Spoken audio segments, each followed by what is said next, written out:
Good evening, Comrade. Amandla. Amandla. Wait. You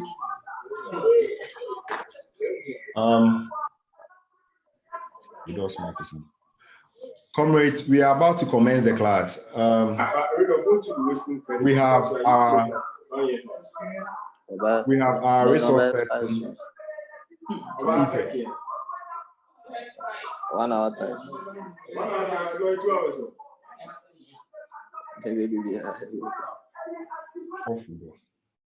We have our resource person seated, and we are about to start the class, just as I said.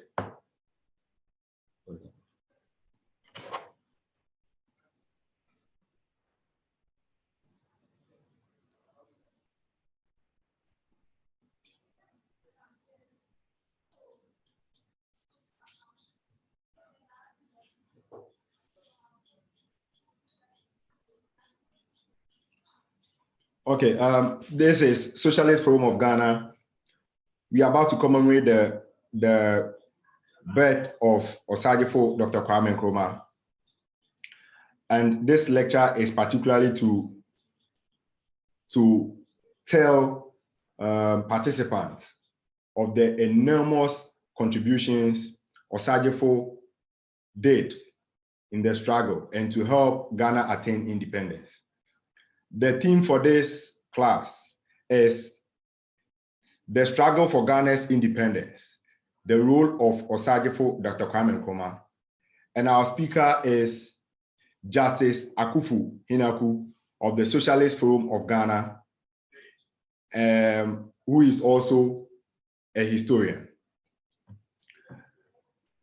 Now, this is going to be the modalities for the class. He is going to lead a discussion for 1 hour. After 1 hour, we will allow for questions for 30 minutes. And then it will be an interaction. That is, it's going to be a 1 hour of interaction. We are assuming that it's going to be 30 minutes of questions and 30 minutes of answering sessions. And it will be regulated as such. In case you have any other contribution or any other question that you want to ask, beneath the screen, beneath your screen, there is a tab called Chat. Click in the chat session and then write your question or your contribution there. It will be attended to. We will hope you enjoy the class. If it gets to the time for us to ask questions, all you have to do is raise up your hand. You'll be identified, and then your question will be listened to, and then subsequently, Comrade Henaku will answer your question. Thank you so much and enjoy your class. Thanks so much. Amandla.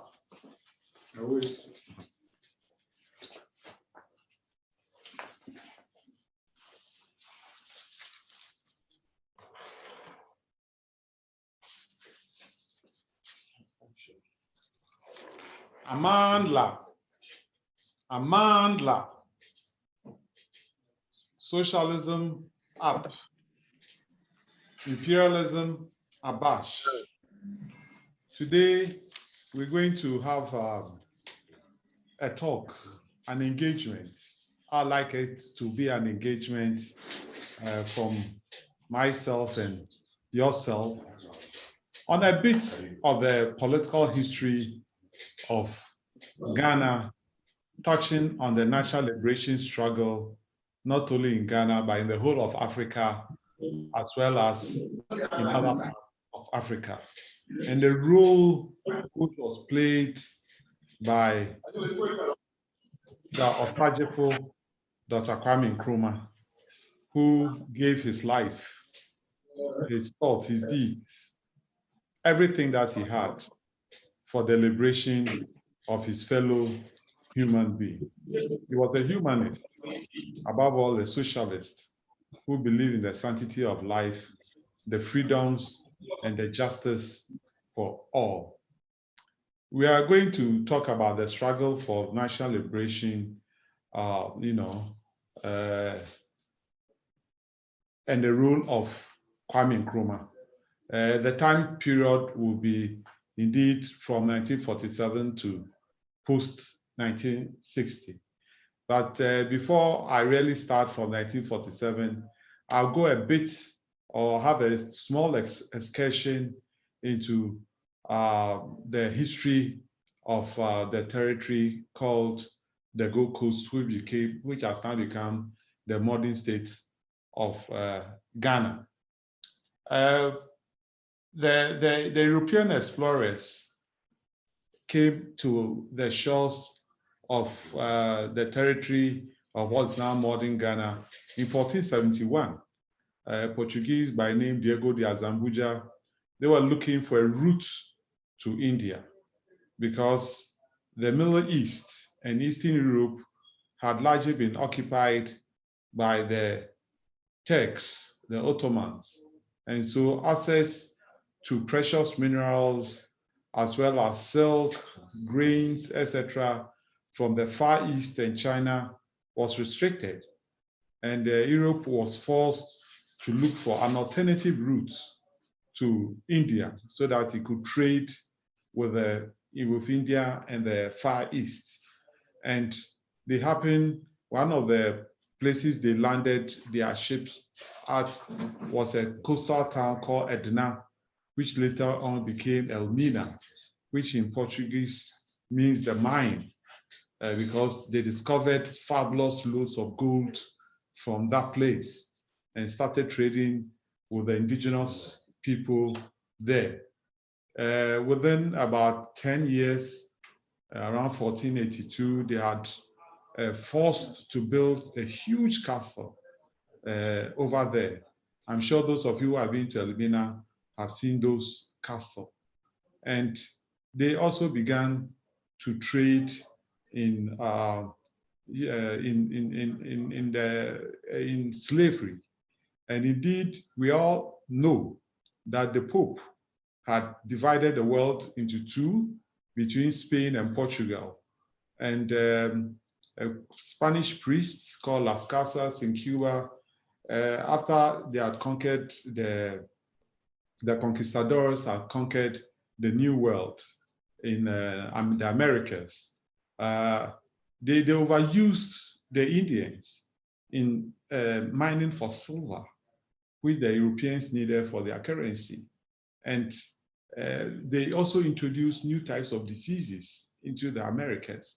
And indeed, it killed off the Indians in a genocidal manner. A lot of them died. And so they needed labor. And they resorted to getting labor from Africa. And indeed, for 400 or so years, we lost some of the brightest, the fiscally strong, and intellectually highly minded people, the youth of our continent, in the slave trade. They didn't like old men or old women. They liked people who they could use physically and people they could use intellectually. So it is akin to the modern human trafficking, which crosses the Mediterranean to Europe, where we invest to teach our youth, and then they die in the trans-Saharan trek, and they die along in the Mediterranean. They drown in the Mediterranean on their way for economic opportunities in Europe. Colonialism indeed started in our part of the world, that is in the Gold Coast, formally around 1870 Indeed, in 1850, they tried to collect poll tax from some of the coastal towns without, of course, providing anything. I mean, the natives were not represented in anything, but they were being taxed. Indeed, it was a tribute of a sort. And the people of La in Accra resisted fiercely. And the British bombarded those towns and called them bad people. That's why we had Labadi instead of La. And it is now rightfully called La. They bombarded Nungwa, they bombarded Teshin, Osu, Cape Coast, etc., because they all refused to pay the poll tax in 1850. But after the Anglo-Ashanti War of 1871, when the British were victorious, they started actively putting up the colonial structures. Indeed, within 1873, there was resistance. There was resistance from the Frantic Confederation. We said, no, we are sovereign people. We can also unite and bring about modern development in our city-states. But the British arrested the leaders of the Frantic Confederation who wanted to bring about development, etc. Indeed, it was through the work of the Frantic Confederation that this famous secondary school called Increments was founded around the 1890s, and it has been a leading secondary school in our part of the world for a very long time till date. By 1900, the British had managed to conquer their fiercest foe, which is Asante, and then took over the Northern Territories and took over and created the Gold Coast by 1901, 1902. Indeed, by 1918, when the Germans lost the war, the Germans indeed had been occupying a part of modern Ghana now called the Transvaal Togolan. And because they lost the war, all their territories, that is in Togoland, Cameroon, Namibia, Tanganyika, Burundi, Rwanda, and New Caledonia in the Pacific, were taken over and shared between the victorious powers of Britain and France, who placed these territories nominally under the League of Nations, an international organization created after the First World War to keep order in the international world at that time. Togoland was divided, and part of Togoland, which is the Transvaal Togoland, was administered by the British. The rest of Togoland was administered by the French. It was the same they did for Cameroon, where Southern Cameroon was administered by the British in conjunction with Nigeria, and then the rest of Cameroon was administered by the French, for that matter. So I gave you this brief history to be able for us to picture what the Gold Coast was and how the Gold Coast originated to become the colonial possession of Great Britain, an imperialist power whose only aim of acquiring territories after shipping off our people for 400 years, whose aim of acquiring territories was to create a closed market where they could assure themselves of cheap raw materials, and then they could sell their consumer items without allowing any other European power to come and compete with them in that market. That is what actually colonialism was all about. And then, of course, reduce the inhabitants, the indigenous people, as being subservient and serving the colonial people. The surplus value is taken off. There's actually no development except for a few infrastructural development which facilitates the shipping out of the raw materials, like having a harbor in Takrady, creating a school which will produce clerical officers to facilitate their indirect rule, etc., etc. Osajifo was born in 1909 in a small village called Increments in the western part of the Gold Coast. I've already told you that the Gold Coast as a whole was divided into 4 component parts. We have the Gold Coast colony, which stretched from the western region, Elubo, right up to Aflao in the now southern part of the Volta region.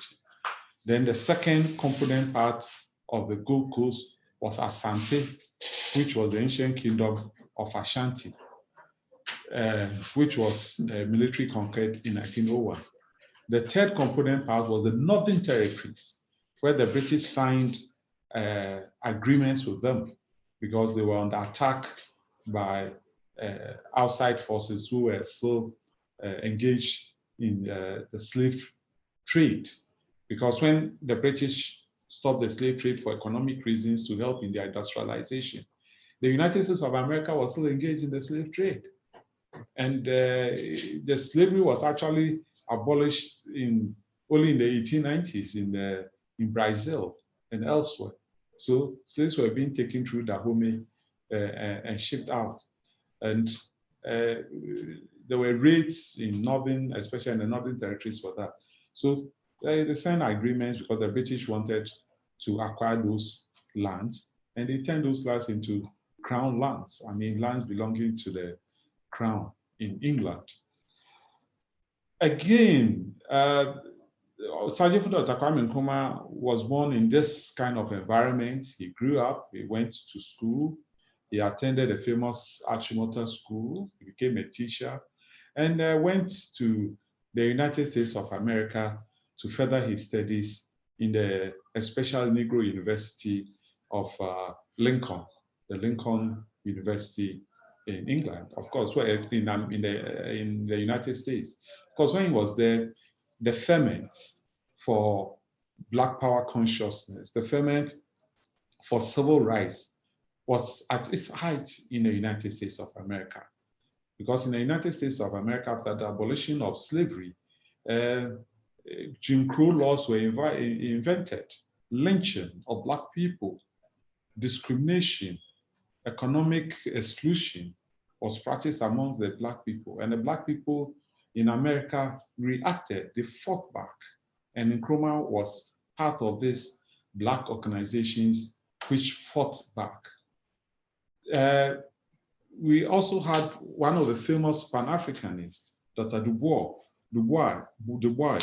of the United States, having started the Pan-Africanist Congress in 1900 in London. The first one was held in London, and subsequent ones were held.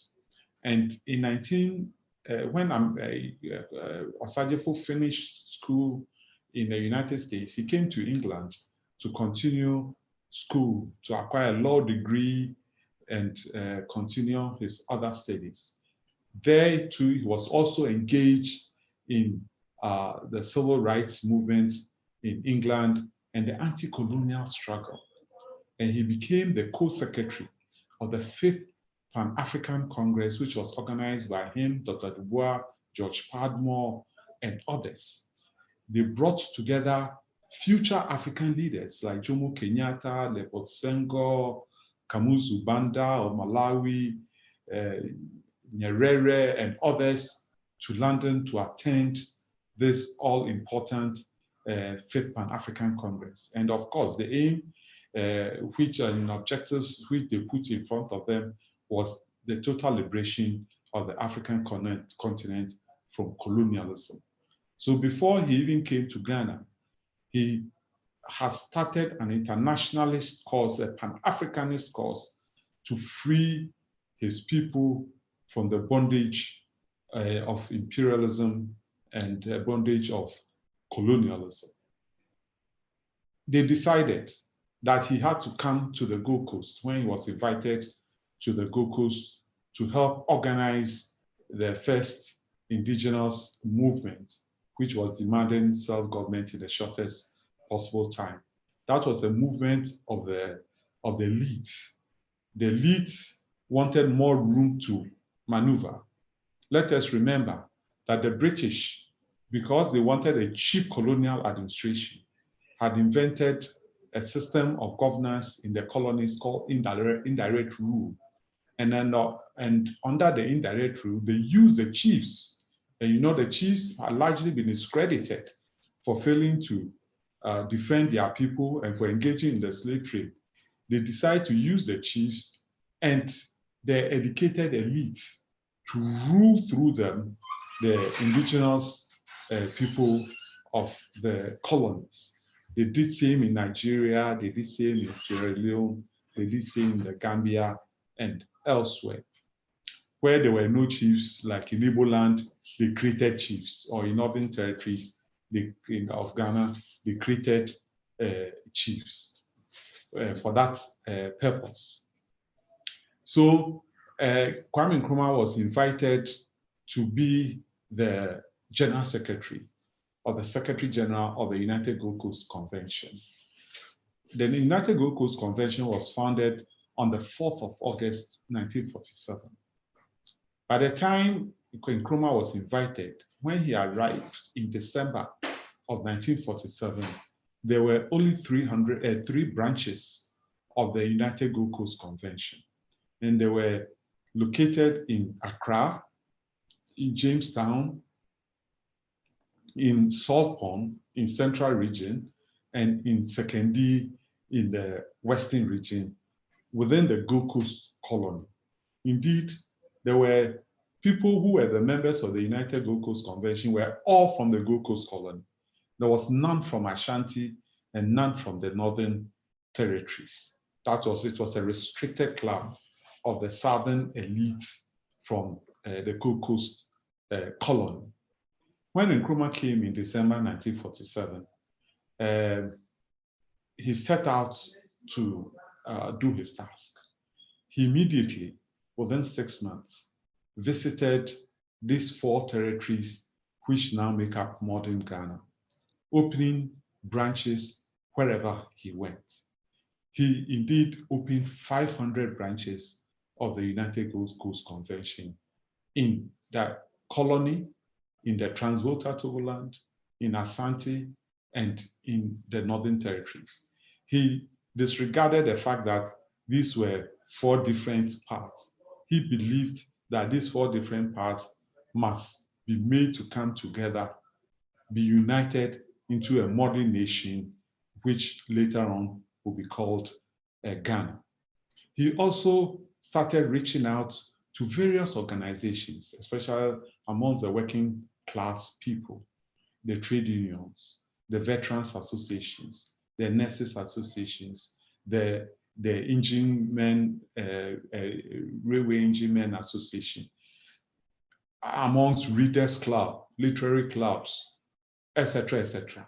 He reached amongst them in order to organize them and organize a branch of the party with the motto, self-government now, that we can't afford for foreigners to rule us, and that the foreigners must go back to where they came from, and we should be allowed to manage or mismanage our own affairs. It is our sovereign will to rule ourselves. And this liberation struggle he waged not only in the territory of the Gold Coast, but far afield across Africa to the Caribbean and elsewhere. He indeed continued with the traditions of the liberation struggle which started in Haiti in 1801 by Toussaint Louverture and others who didn't see why the Black people should be slaves and be serving France, and so revolted and created the first Black Republic in the Western Hemisphere. He, Dosajefo, followed in the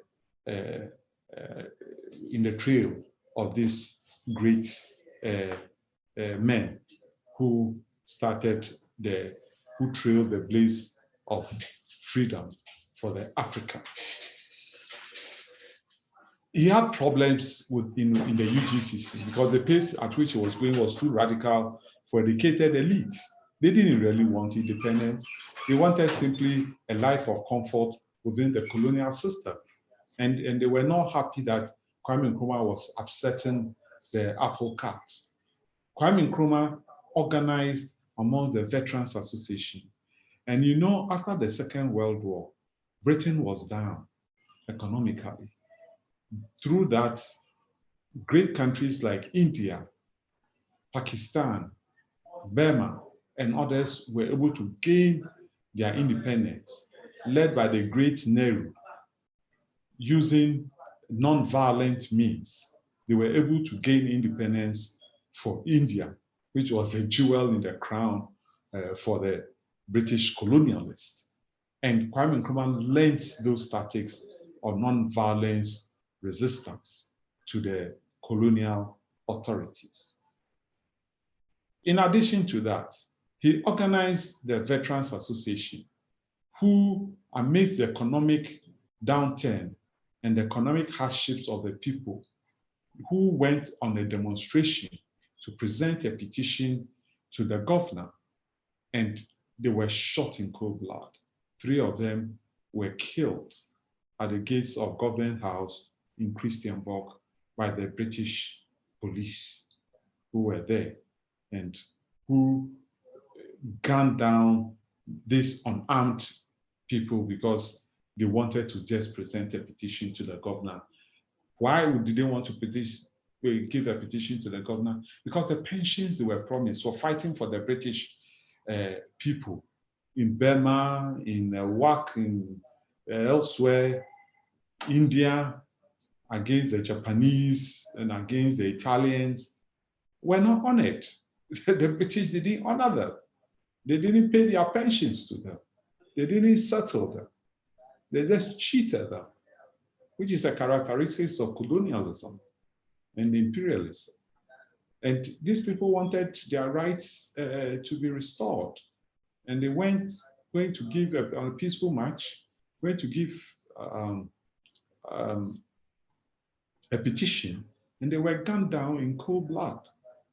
And this sparked weeks of uprisings in our country, a country which was supposed to be a model country, a country which since 1879 had been pacified by the British, who had imposed their will on them, erupted.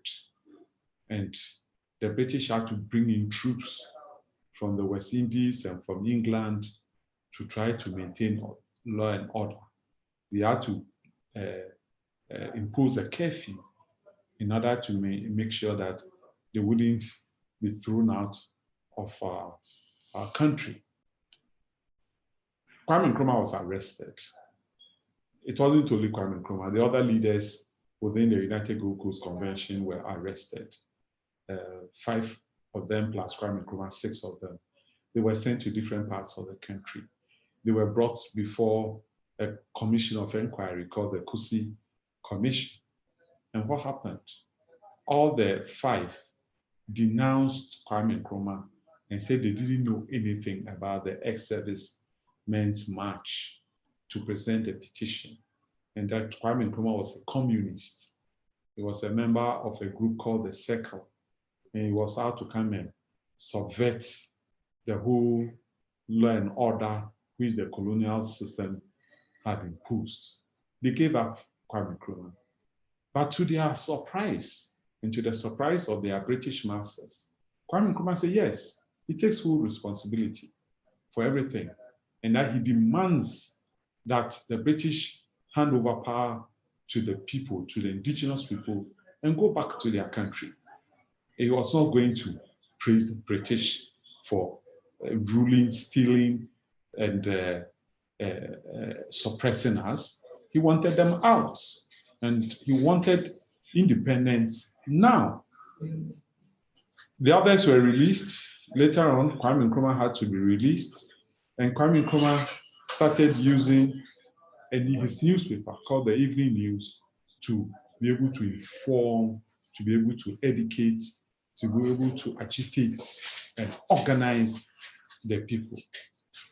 One different characteristic of Kwame Nkrumah's abilities, political abilities when he came to Ghana was that he put the ordinary people, the ordinary Ghanaian, into the center of organization. He didn't just go and sit at some desk and propound theories or dream dreams, drinking tea like the elite were doing. He went down, he visited villages, he visited the people, he sat with them, he slept in their hearts, he ate their food with them. I mean, however measly the food was, he spoke with them, he discussed with them how they could improve their lives. He was able to explain to them that the life they were leading was in the poverty that they had was connected to the fact that most of the wealth which were in the deers in their country was being shipped out to serve the colonial masters. And that if they wanted to improve their lives, they wanted good drinking water, they wanted electricity, they wanted education. If they wanted their children to be able to go to university, have good roads, have factories, etc., etc. We know we are always supposed to prepare for war, but this one, I think we weren't prepared. We were caught off guard. But he who fights back is prepared to win. So we are back to continue the class. The modalities we spelled out for this class still holds. If you have any question, you can type it in the chat session that is beneath your screen. We will look at it and answer you. Now, when you try coming in and there is a difficulty, don't worry, we will admit you into the class because we needed to put a passcode, but unfortunately, these people without scruple came in and they disturbed everything. So on we march. Amandla.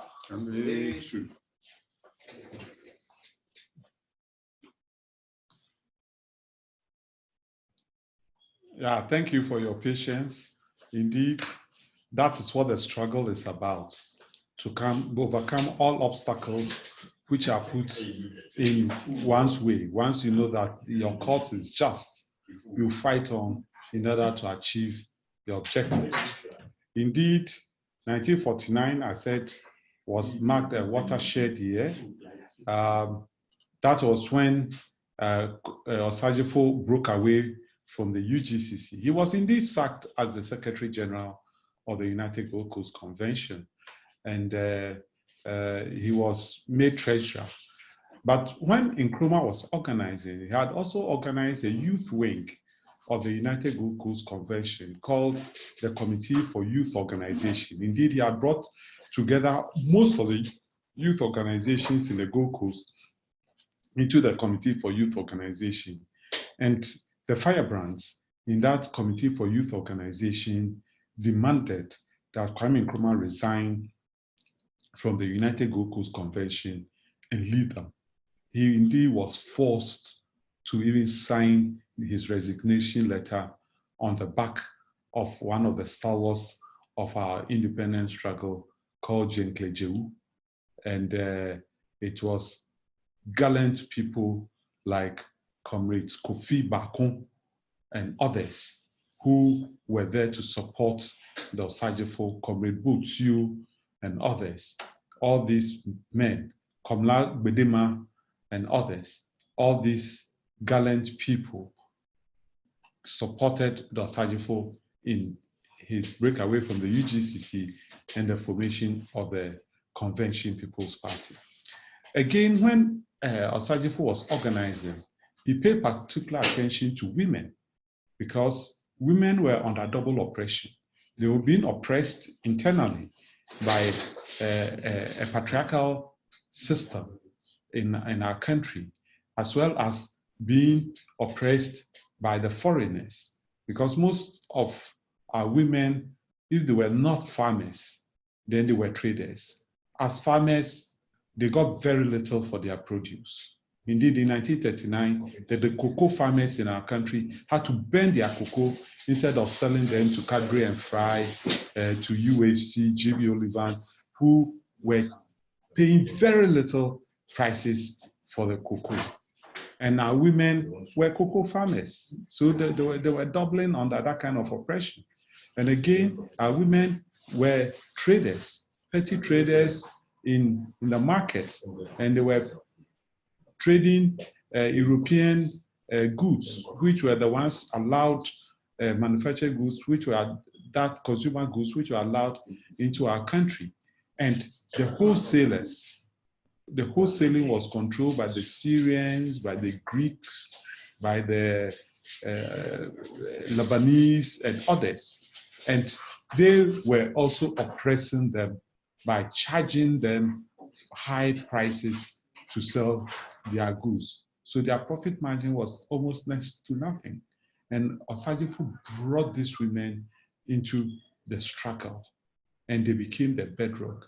I might say that the bankrolling, the financing of the Convention People's Party was made possible by great women like Sam Akushika, a stalwart of the CPP and a market trader.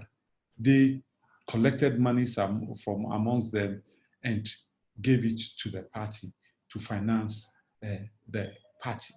The youth were also a vanguard of the new Convention People's Party, which was created on 12th of June 1949. And they had the energy, they had the understanding, they were adventurous. So they couldn't play a back role to the struggle for national independence. They took part. Of course, nobody is saying that the elite didn't somewhat contribute, but they were laid back. They were satisfied mainly with the status quo. They wanted just some minor improvements in their status, and that is all. So the character of the liberation struggle, for the struggle for independence in our country, assumed almost national proportions, with most or almost all sections of the country, of the nation, taking part in one form or the other. The chiefs were not happy, but there were some chiefs who broke ranks. The Sikado Hene, Nana Kobdan Ketia, and others, they were at the forefront of helping the independence struggle. The working people. Indeed, in 1950, 8th of January, when positive action was declared, the main nexus of that action was by the working people. The railways came to a halt. The post office came to a halt. No telegrams were sent. No letters were sent. The truckers refused to work. They went on strike. There were demonstrations, etc. Again, the British had to declare a state of emergency in our country. And Kwame Nkrumah was arrested for sedition. That's what they call it, and jailed for 2 years. Wow. But because he had organized with his lieutenants, with the likes of Kofi Bakon, with the likes of Kojopo Tio, Jenkli Jewu, and others, KSP Jantwa, and other firebrands from Ashanti and elsewhere, J. Ibrahima, LR Abavana, and others from the Northern Territory, there was a clear leadership in place when Kwame Nkrumah was taken out of the scene and jailed in Usher Fort in Jamestown in Accra. He continued to help organize by writing directives from his prison cells through a very friendly jailer or warden who smuggled toilet papers, extra toilet papers to him, and he wrote his instructions on those toilet papers, which were smuggled out of Jamestown, Usher Fort prisons to his lieutenants to continue on the fight.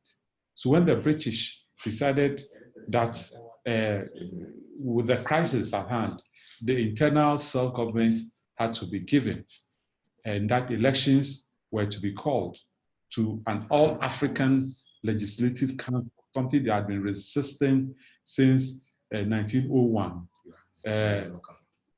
They thought Kwame Nkrumah was out, but Kwame Nkrumah managed to register.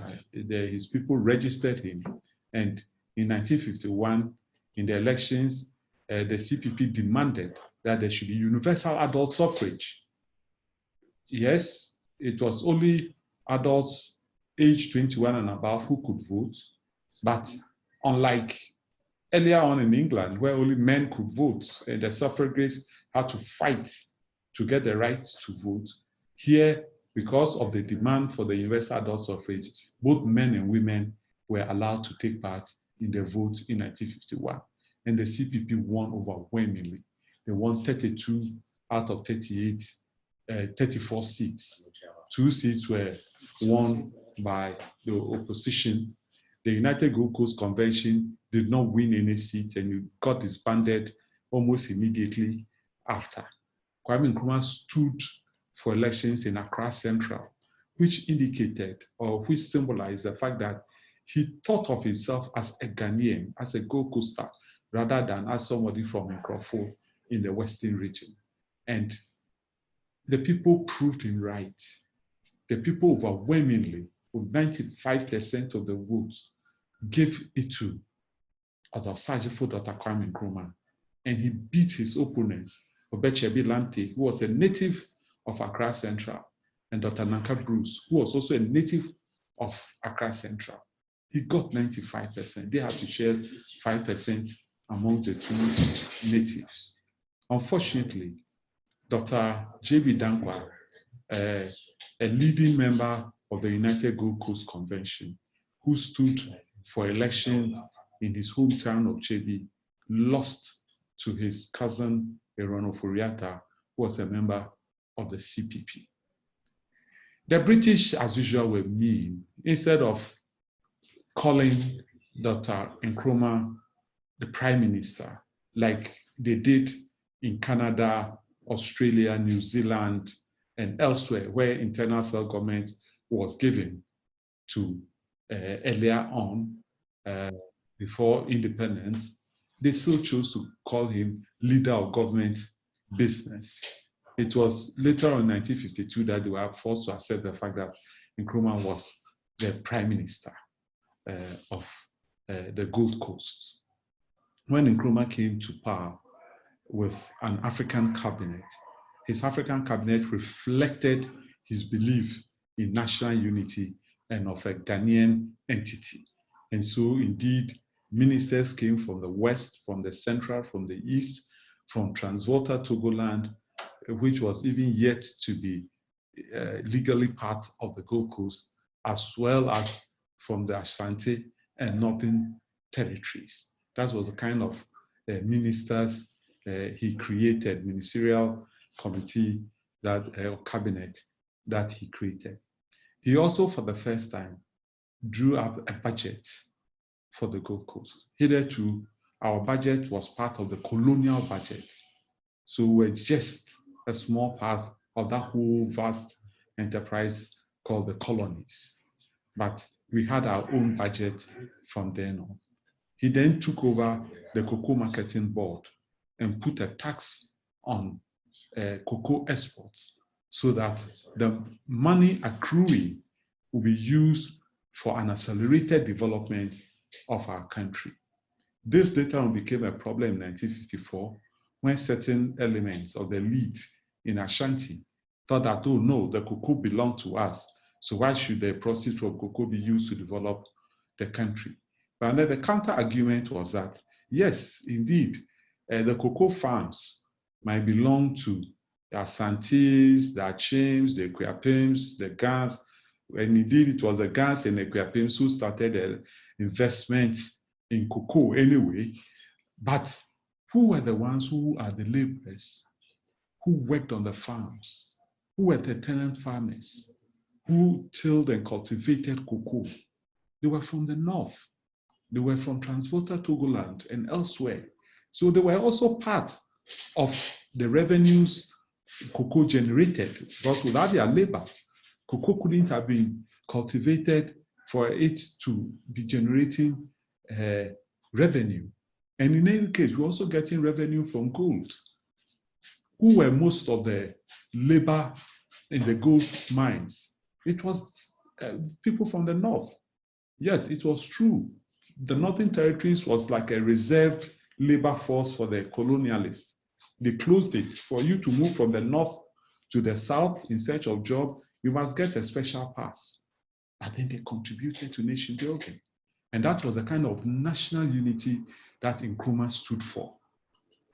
He stood for a unified country.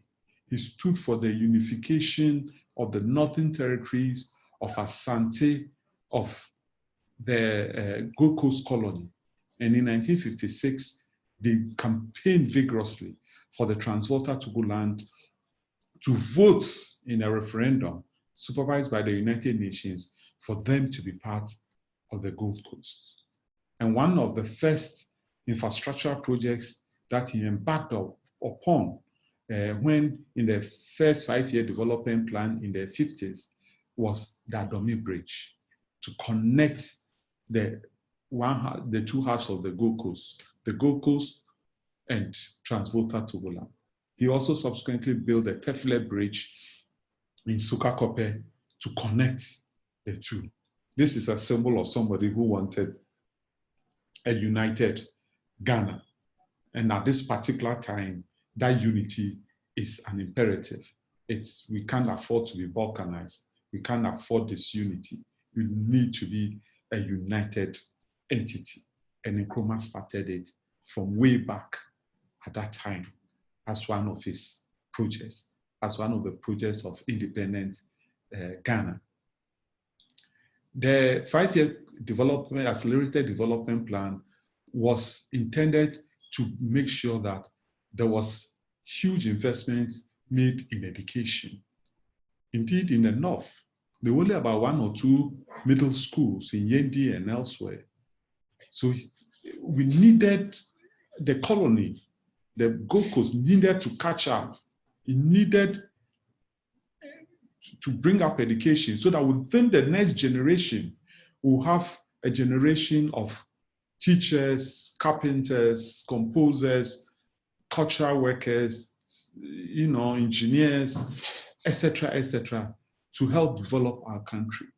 So there was a huge investment in education, and they started building secondary schools as well.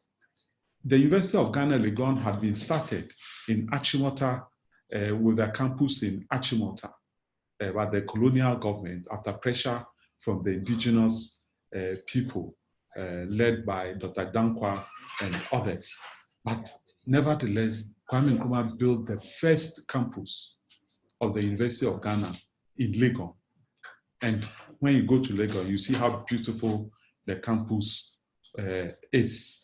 It was started by the Osajefo, and he started at Kumasi School of Technology, which later on became Kwame Nkrumah University of Science and Technology. So right from the primary school up to tertiary, there was huge investment. There was investment, like I said, in infrastructure, in bridges, in roads, in the telecoms, post office, etc. Post offices were open all over to aid in communication, etc., etc. But most important of all, the fiscal policies of Nkrumah was such that we started saving money. It was that money that we saved that British colonial propagandists and anti-Nkrumahs tried to say that the British left us money. The $500 million or 250 million pounds for that matter was saved by us. It was taxes on our gold, it was taxes on our cocoa, other taxes, which fiscal policies Nkrumah had in the first 5-year development plan, which resulted in the savings of that money. He only saved that money by buying securities in Britain and after in our independence, we called for that money because there was a need to invest in other infrastructure and the development of our country. But back to the political scene. A second election was called in 1954 because there were problems, there were some disturbances in our country because of the tax on cocoa and the agitation by the elite in Ashanti and elsewhere against it, saying that their money was for them. A political party was created which was sectarian-based, called the National Liberation Movement, and which was actually from the Asante courts and led by Bafo Saikoto. And they demanded an independent entity for themselves instead of a united Ghana, or at best they will agree only to a federal form of government, a federal system of government. It wasn't only in Asante that those forces of disunity were actively working. In Accra, our capital, a group led by Atokwashi and Obeche Bilante called variously Accra Stand Fast, Gan Shiponkwe, that's Gan Land for Gans, etc., etc., formed and wanted independence for Accra. They indeed had a vigilante group called the Tokyo Joes, who were armed with blades and other sharp implements. And when they ask you where you came from, if you say you are a Fanti, they will say a Fanti Koyo. If you say you are Ever, they will say Aigbe Koyo. Or go back to where you came from, and they will mutilate you because you are not a Ga. This happened in our country. The NLM had a vigilante group called the Action Troopers. They turned Kumasi into a war zone, killing all the CPP, most CPP activists. Most of the CPP activists had to run away to come and live in Accra. They even ended up beheading the sister of one of Kwame Nkrumah's topmost lieutenants, Comrade.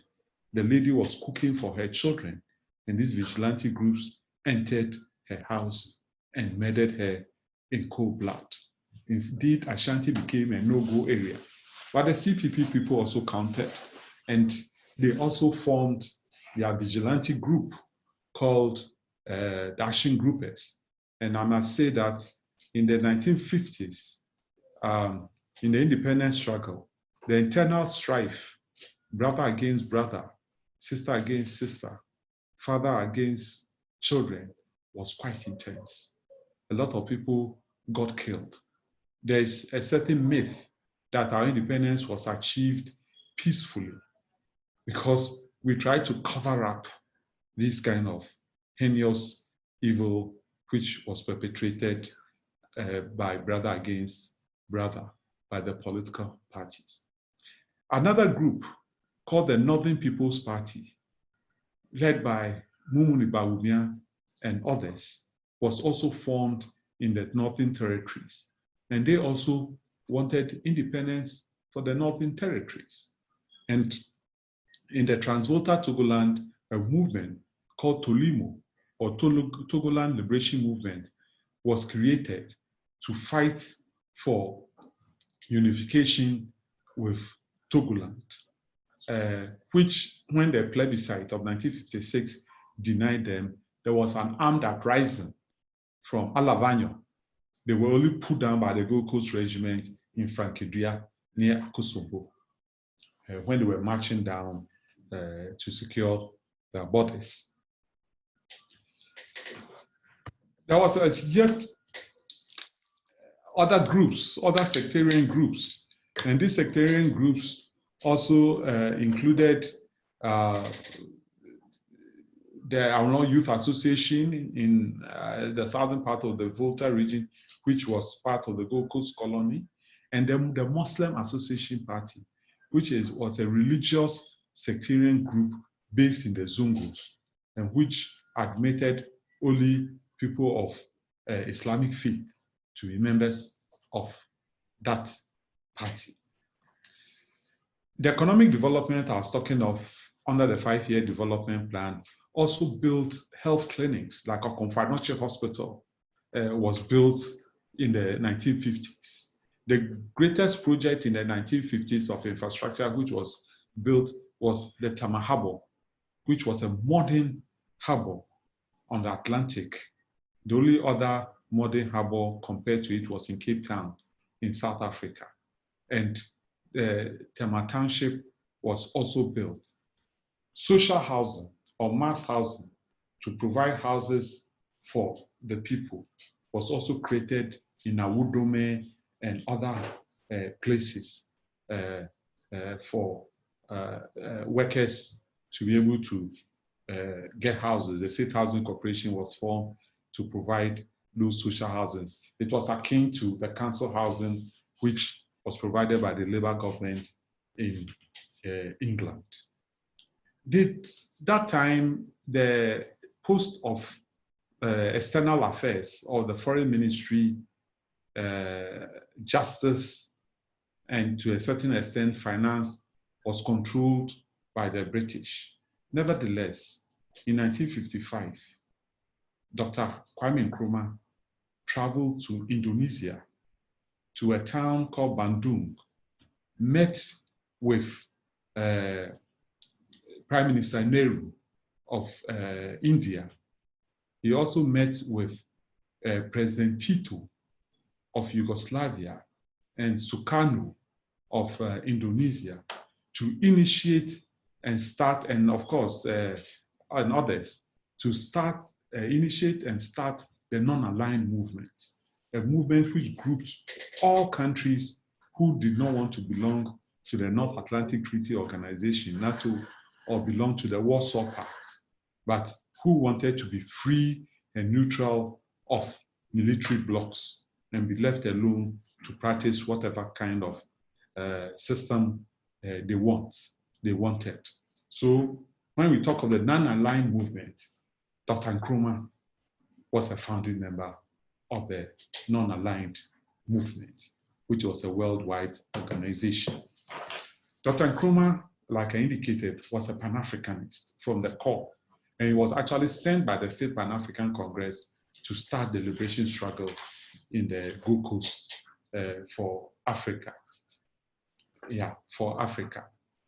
And so when he came, he visited, the first place he visited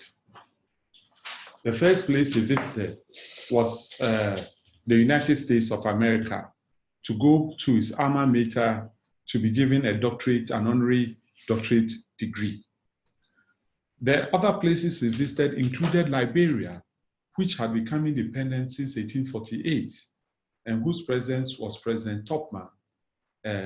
Liberia, you know, had settlers from the United States who created that country.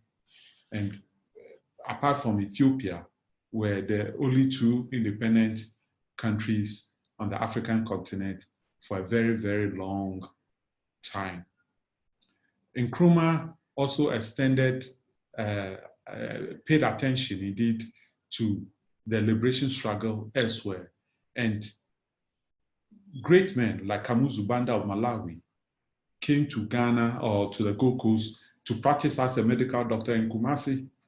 Others also came to settle in Ghana. Later on, Robert Mugabe and others will come and become teachers in Ghana and work towards liberating their countries. After independence, in 1958, Guinea voted to be independent outside the French community, and the French punished them severely. The bombs, the desks, the pencils, anything which came in hand was taken away back to Paris. And indeed, things which could not be taken were destroyed. All the monies were taken out, despite the huge bauxite revenues which the French were collecting. And Nkrumah had to extend a helping hand. Nkrumah in Ghana had to extend a helping hand by giving them a loan of 10 million pounds to tidy them up whilst they found their feet. But before we get further after independence of 1957, let's talk about the fourth puzzle on the jigsaw puzzle of our country. The first one I told you was the Gold Coast colony, which stretched from Elubo to Aflao. The second puzzle was Asante. The third was Northern Territories. The fourth, like I told you, was Transvolta Togolan, which had belonged or which was dominated or colonized by the Germans, and which had been taken over by the British and the French and divided amongst them. And the British had administered Transvolta Togoland as part of the Gold Coast. In 1956, the United Nations came down to Transvolta Togoland to come and conduct a referendum or a plebiscite under international supervision, which they did. Those who campaigned for reunification with Ghana included the Convention People's Party. Those who campaigned against reunification was the Togo Land Liberation Movement, or Tolimo, which was also backed by the other groups from the Gold Coast who wanted independence for their various territories. The pro-unificationists won overwhelmingly, and Transvolta Togoland actually stretched not from Aflao, because Aflao, like I indicated to you, was part of the Gold Coast colony, stretched from north of Joji right up to Boko. Half of Yendi was part of that territory, including now Uti region, parts of northern region, northeast region, parts of northeast region, and part of upper east region of our country called Ghana.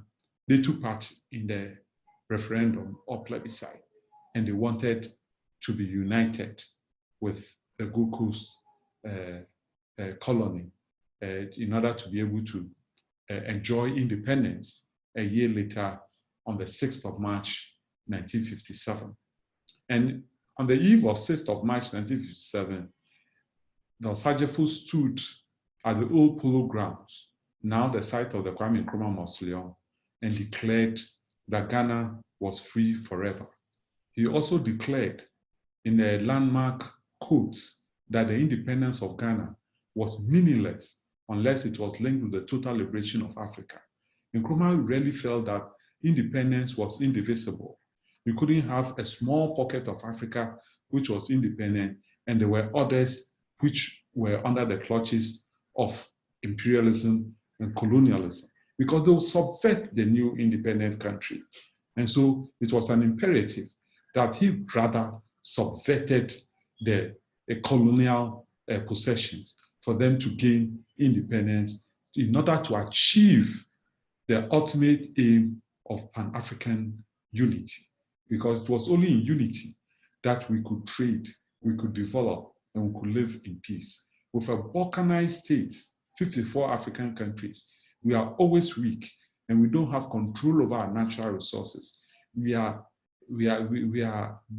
doomed to subsist on the consumers' items from the West, and for us to hand over our natural resources like it is happening now. Now we just don't hand over the right for them to take to mine our natural resources. Now we are even giving the proprietary rights of the natural resources, which are underground, to them. We are now even allowing foreigners to come into our gold fields to replace our artisanal gold miners. Even our ancestors didn't allow the Europeans to get to the gold fields. The first gold field of Obuasi, and Takwa, which the white man saw, was way back in the 1890s, after having been here for 500 years. And now we even tell them that what is on the ground, they can buy it, they can have it for a song. So that is the problem that we have as at today.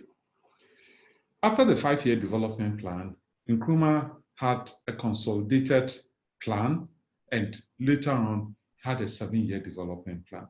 What were the main characteristics of his economic policy? The main characteristic of Nkrumah's economic policy was economic planning, a systematic planning of how we're going to create jobs, how we're going to be self-reliant, how we're going to develop our infrastructure, how we're going to bring water, electricity, health to our people. And that ought to be in a planned environment. That ought to be on the plans of the state being the driver of economic investment. That ought to be on the plank of the state and private enterprise, of the cooperatives, and of the state and foreign enterprise. And if you look at the history of the First Republic, they were all present. Was there foreign investment? The greatest foreign investment which have happened so far in our country is the Akosombo Dam and Valco. And although we paid half of the money for Akosombo and borrowed the other half, which we paid back within 8 years of Akosombo coming on stream in 1966, January. Again, Valco, which was built, was American investment.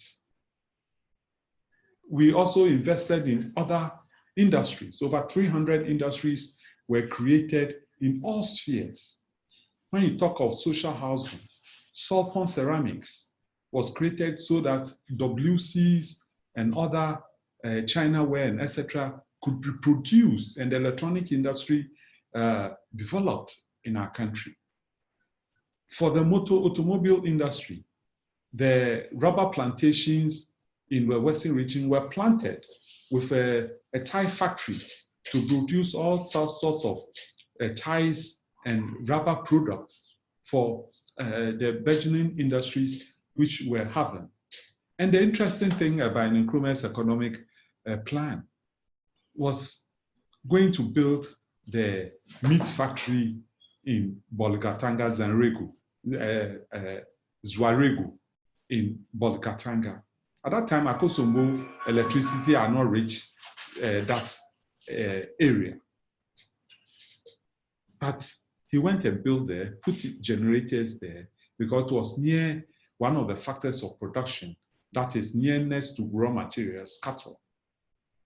When the factory was built, the hide of the cattle was brought to Abeyime, which also was a savanna area where they reared cattle, but which had an indigenous tannery industry. And he put a factory there to cure the hide of the cows, of the slaughtered cattle. And from there, he took the cured hide to Kumasi to produce shoes, the famous Achimota sandals, because he wanted all of our people to wear sandals in our country and not to walk barefooted. So straight away, he has reunited our country by linking economically 3 different parts of our country. The Northern Territory, that's in the Upper East region, the Transvolta Togoland, that's Abeyime, and Asante, that is in Kumasi. He didn't only locate industries to the Accra or to Tema enclave. He also created industrial enclaves in the Western region, industrial enclaves in Ashanti, and was planning to create industrial estates elsewhere. In Tamale, he put up a ginnery so that when cotton was cultivated in Tamale, the value chain would be created right up to the market. The ginnery separated the cotton. These bales of cotton was hauled, transported to Japon for the yarn factory. That's the base of the textiles to be made there. And after it has been made, it's sent to Akosombo Textiles or Tema Textiles or GTMC or Freedom Textiles to be turned into all types of textiles. It didn't finish there. GNTC, Ghana National Trading Corporation, was created. A textile wholesale was created to take on these textile products and break bulk for retailers in the markets for the women to sell. And he added a human resource component by establishing the Department of Textiles in KNUST, Kwame Nkrumah University of Science and Technology, to produce textile designers, to produce engineers, etc., who are going to run these factories. So it was a total economy, the development of the total economy, a self-reliant economy. Things that we needed, we produced them for ourselves. It was import substitution. He didn't only limit himself to great economists like J.H. Mensah, Ayekumi, and others from Ghana. The great Atta Lewis, a Nobel Economist Prize winner, was part of his economic team. And there were economists from elsewhere, from Eastern Europe and elsewhere, and other countries from the Americas, all to come and help him put together the 7-year development plan. And the 7-year development plan was all-encompassing. Some people say that, oh, because Nkrumah was socialist, he was only concerned about state corporations. Nkrumah hardly nationalized anything. He rather started everything. The insurance, the state publishing, and etc. Why state publishing? Because they needed to supply books, exercise books as well, to the education policy that he was pursuing. It is not like today we have free SHS and we have to import exercise books from Malaysia. We're doing it in Ghana here. And we were able to do it in Ghana here. The Subri plantation was planted with paper trees, which you could use to make turn into paper, so that it will feed the Ghana Publishing Corporation.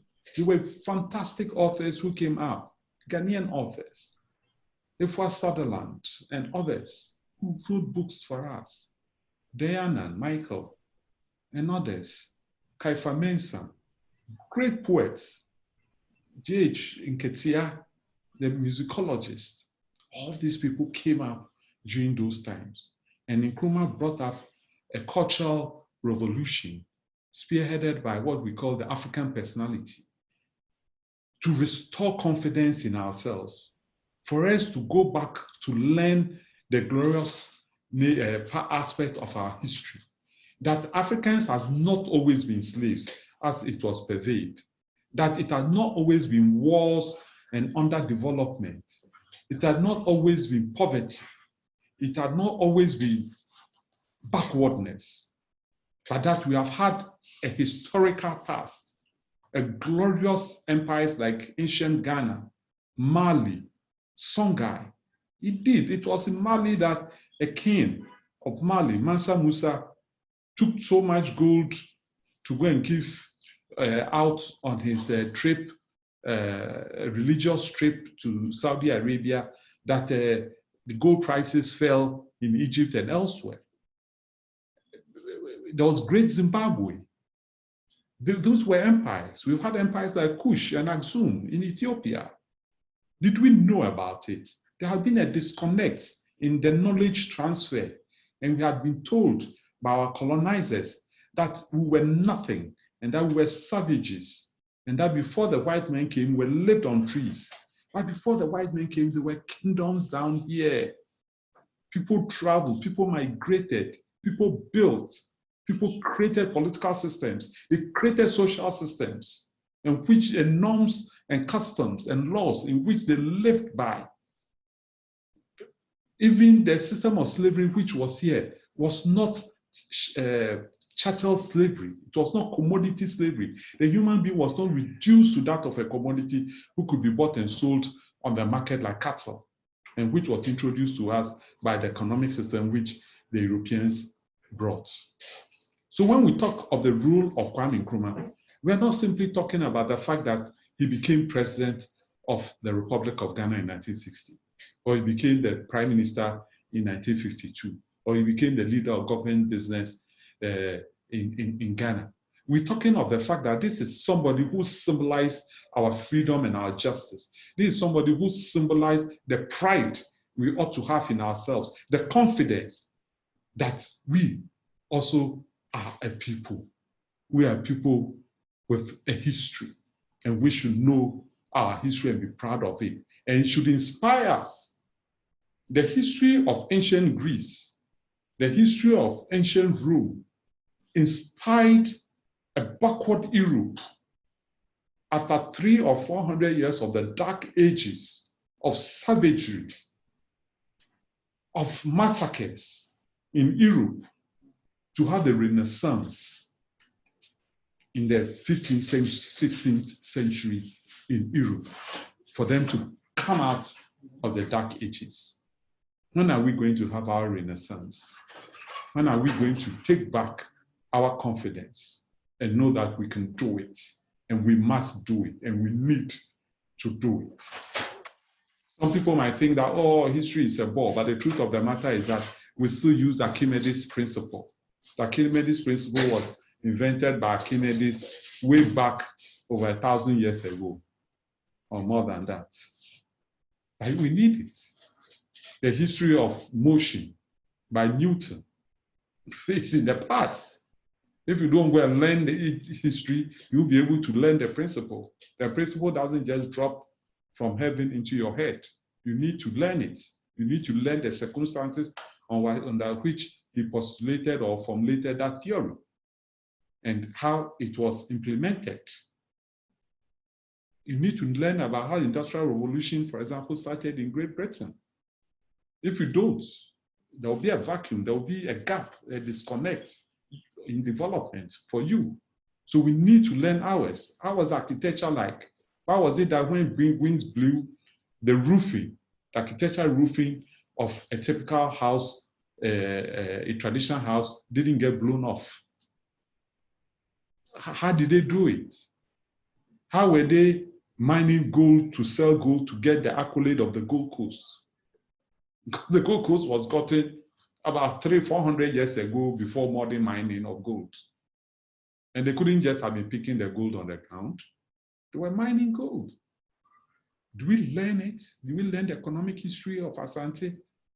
Our own economic history, political history, our education, history of education, how schools started in the palaces, etc., etc. Nkrumah brought about all these things. He set up the Institute of African Studies in order for us to be able to know our history, our correct history, to discard the miswritten history which has been pervaded to us. He brought economic development to our country. He created a human resource reservoir, which didn't only work in Ghana, but also traveled to other African countries and elsewhere to go and work and bring in remittances. Yes, they went to the diaspora to work. They went elsewhere to work. We are giving them the educational scholarship, but they brought in funds to help their families and to help the country. So they are all important. And he also built a united country. Unfortunately, there were a lot of resistance. And one of the resistance, I told you, was the vigilante groups. And indeed, in 1958, Kwame Nkrumah passed the Avoidance of Discrimination Act, which legislated or banned all sectarian, religious, or tribal-based parties. And so the opposition came together to form the United Party. But they continued on a violent streak against the state, bombing young pioneer movement, that's children at the Accra Sports Stadium, attempting to assassinate the president in Kulungugu and in the Flagstaff House, and causing general mayhem. Some of them were caught, like Obeche Vilante, gun running with lots of arms and ammunition he had smuggled from Lome. And he was convicted by Justice Akuffo in the appeals courts and sentenced to prison, where unfortunately he died.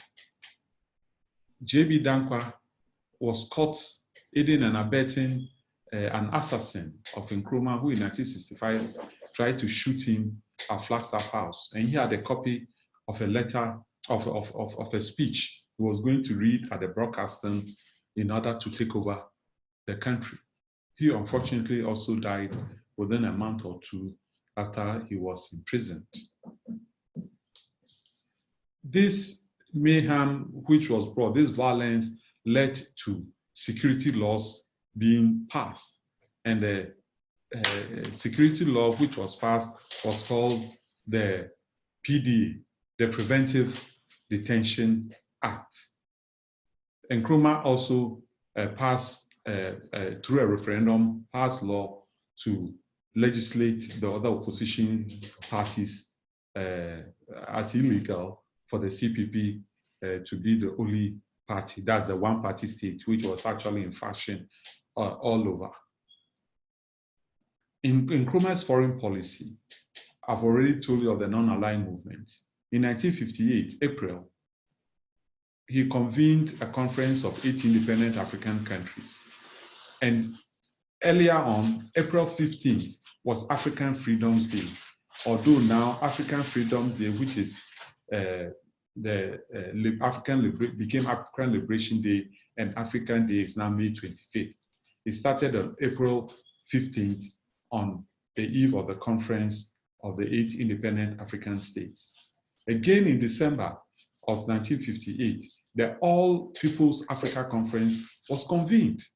And you had people like Nelson Mandela, Mbeki, Sobukwe, and other liberation, Kawunda, Ubote, all of them convening in Accra, Saminyoma, elsewhere, convening in Accra. The Bureau of African Affairs was set up, and it helped all these African liberation fighters. The school I went to, on my left was a Namibian, and on my right was a South African. That is how Nkrumah created our educational system to give a place to the refugees from the other countries. 1963, when this South African Union was set up, and that was a compromise. He wanted a united African states with a united security system, so that all these little wars and etc. and violence could be quelled by the security system, the African army. He wanted a common currency, like the Europeans have a common currency. Indeed, we can say that the EU, the European Union, which just started as a coal and steel treaty in 1954 or so, studied the blueprint of the African unity Kwame Nkrumah pushed. And now they have done it. And they are using that weight, that unity of their industry, unity of capital, unity of labor, to dominate the world, to compete against the United States and against Russia, which are national entities like the European Union. And we are still balkanized, 54 countries, little countries, unable to negotiate or do anything. Again, like I said, Increments detractors were on him. International reaction was also very great. Despite the successes he chalked, the model of development, the development banks, which invested in agriculture development bank, in industry, capital investment board, in housing, bank for housing and construction, etc., etc. Despite all these things, in 1966, he was overthrown by local reactionary plus international reaction that's led by the CIA and the MI6. And since then, Ghana, our beloved country, has been in doldrums. We never found our feet in order to move forward. I will, of course, he was made co-president of the Republic of Guinea. He wrote books whilst he was in exile, and the Osajefo passed on to eternity on April 27, 1972. He was buried first in Guinea. Later on, he was exhumed and reinterred in Ghana, and he's presently entombed at the Kwame Nkrumah Mausoleum in central Accra. That is the place where he declared independence of Ghana. Thank you very much. I'd like to hear from you, your contributions. I'd like to be engaged with you, any discussions and any questions you may ask. Thank you very much. Amandla. Amandla.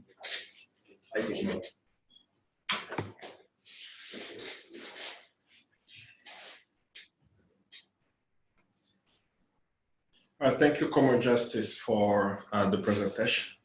I think we left a comment in the chat room for comrades who have questions to either raise their hand or leave it in the chat. We have a few more minutes with Comrade Justice, who have been gracious to give us the time to discuss with us about the legacy of Kwame Nkrumah. I think you can. Yeah, you can hear me. If you can hear me and you have a question, you can either raise your hand or leave your question here and we'll read it back to Comrade Justice.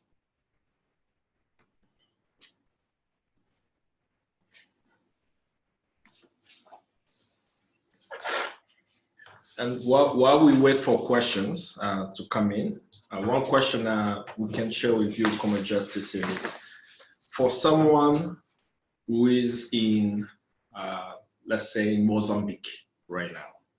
They've been facing turmoil with the so-called terrorist attack, and we are speaking right now around Kwame Nkrumah.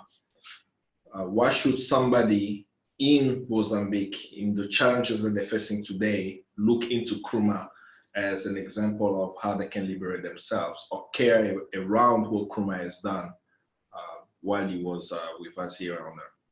Well, like I indicated, Kwame Nkrumah symbolized national unity. And so everything that he did was aimed at bringing people together. People might even be surprised that after he declared a one-party state, he welcomed opposition, some opposition members like Mahmoud Bawumia, who was the founder of the Northern People's Party, to be a cabinet minister in his government. And everything he did it legally and constitutionally. The courts, the high courts, were packed with some of his political opponents of the 1950s. Justice Akuffo Henaku was the justice of the appeal courts, etc., unless he was challenged. So I believe that Mozambique, after the trauma of the liberation struggle, after 500 years of brutal colonization by the Portuguese, should understand that it's only through national unity and a united Mozambique that they can move forward. And they can't be cutting people's hands. If you cut somebody's hands, how is the person going to work? How is the person going to contribute to the national wealth? And Mozambique is one entity. It has a shared history. So upon that basis, there should be unity. And I think it's a bourgeois democracy. The elections are held there. Different parties are allowed there.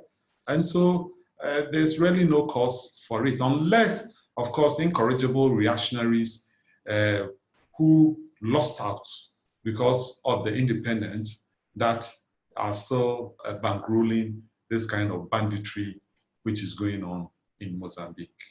Okay. Thank you, Comrade. Comrade Seriam Fiake, I hope I didn't butcher your name. Please ask your question. All right. I want to say thanks to the professor for the vivid history lecture. I want to ask, does Kwame Nkrumah have a succession plan?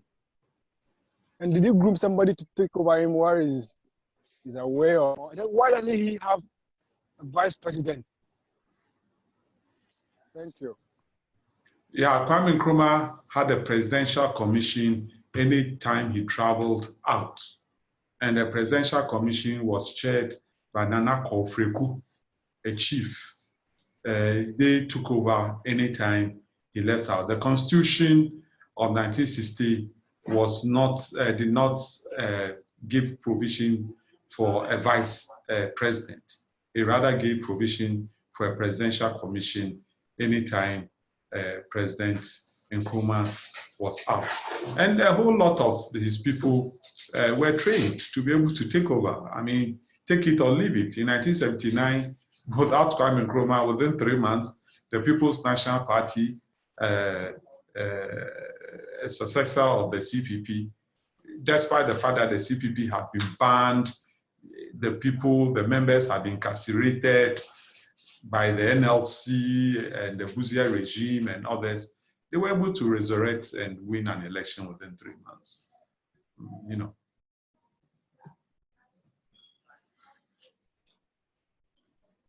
And please feel free to ask the question. So while we wait for all the questions to come, let's talk about, you did touch on it during the presentation. What is causing the erasure, the distortion of Kwame Nkrumah's legacy? For a while, right, Kwame Nkrumah's Day, Founders Day, has been celebrated. And through different regimes, they are trying to rewrite history. What is it? Why are they doing that? And what is it they're afraid of when it comes to Kwame Nkrumah? Well, the distortion in the political history of our country is part of the distortion and miswritten nature of African history. A lot of progressive aspects of African history is always hidden.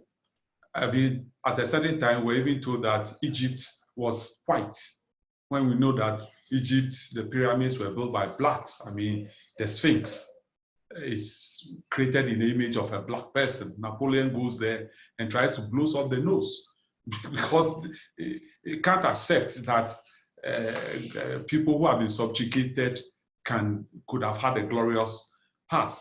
And so the distortion in the political history of our country, which Kwame Nkrumah is a central part, also had to go in line with that by those who were against him, not against him personally only, but against what he stood for, against a progressive African and liberated African state, who was an example.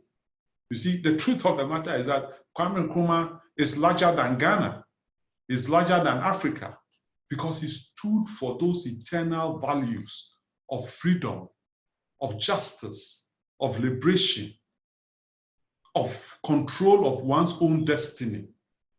Those were the values the great man stood for. And that's why he, despite attempts at distorting the history, miswriting it to suit other things, still he stands tall out of it.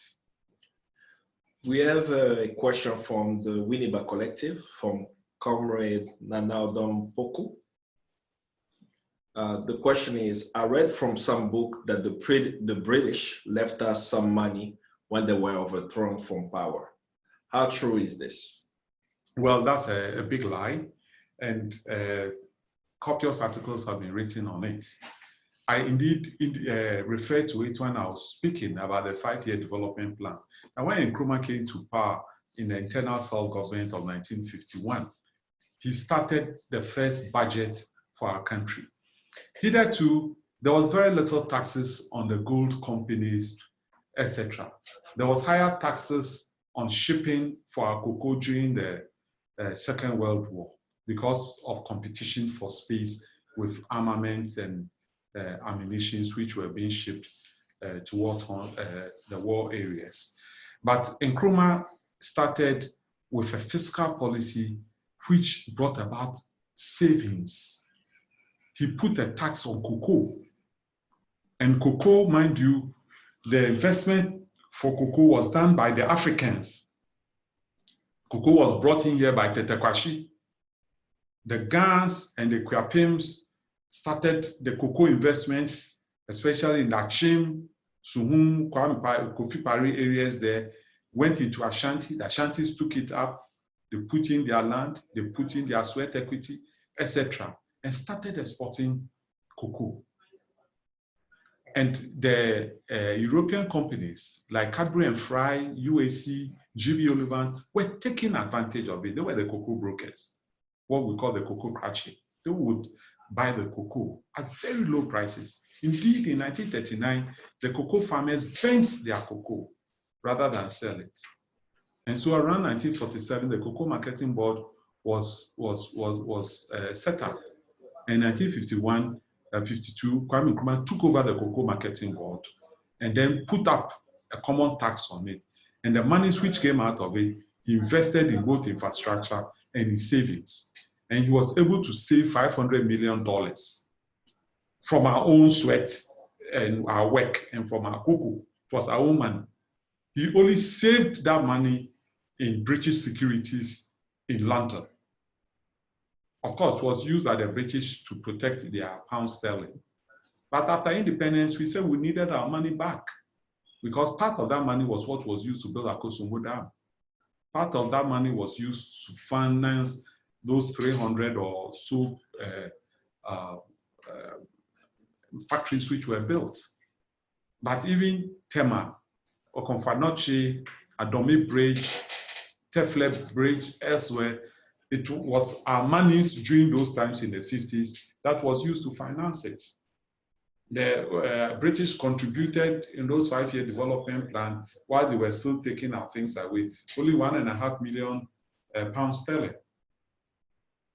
But the whole project cost about £65 million, and we contributed it through the fiscal planning of Osajifo and the CPP government.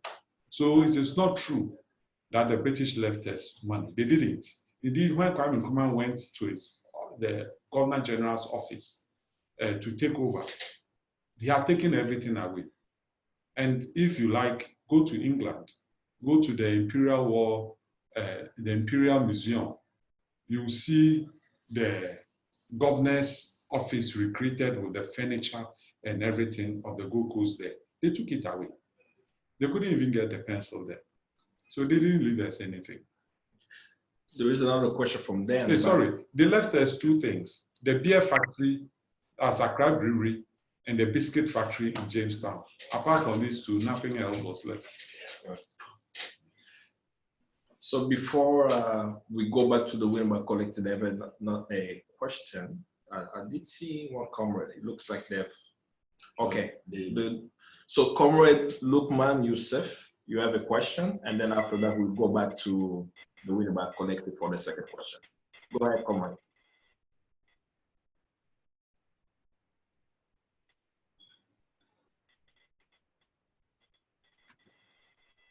Good evening, everyone. For this thing, there is still an opportunity for us to have United States of Africa, as was envisioned by the government.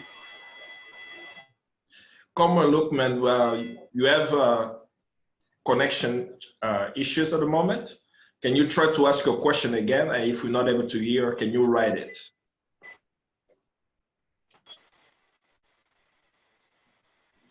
Can you try one more time? Is it better now? Yes. Hello. Go ahead, give it a shot. Yes. So I'm saying that I'm first of all thanking Prof for the wonderful presentation. My question is, does he think that there is still an opportunity for us to have a United States of Africa, as was envisioned by the Osajifo Dr. Kwame Nkrumah? Yes, I really do share in that aspiration. And I think all of us who believe in Pan-Africanism should work hard towards it. Look at our borders. Those who live along the border are viewed with suspicion as being foreigners. We have a whole lot of problems, the problems of trade. Why are we having the Continental Free Trade Center in the headquarters in Accra? To improve trade.